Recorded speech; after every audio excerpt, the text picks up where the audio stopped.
मुंबईच्या नाईक करंडे त्यांचा 5 वर्षाचा मुलगा त्याच्या पायाला सेप्टिक झालेलं.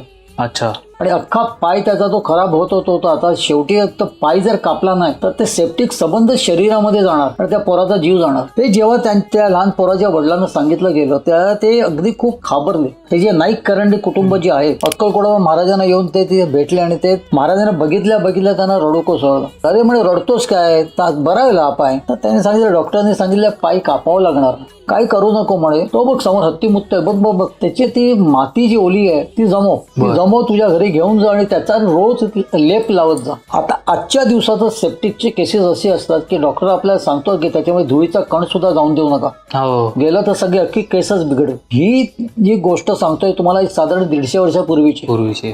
त्यांनी तिथली ती माती गोळा केली, रोज त्याचा लेप त्या लहान पोराच्या पायावर लावायचा. आश्चर्य असं की ते पाय व्यवस्थित बरा झाला. जो पाय त्या डॉक्टर्स लोकांनी कमिटी फॉर्म करून सांगितलेलं पाय कापावा लागणार तो पाय पूर्णतः बरा झाला. त्याच्यानंतर डॉक्टरची अपॉइंटमेंट म्हणून ते गेले तिथे. त्या माणसाचं नाव डॉक्टर टॉड. त्यांनी तो पाय तपासला. ते म्हणाले अरे हे कसं काय शक्य आहे, ते शक्यच नाही. शक्य ही शक्य करतील स्वामी.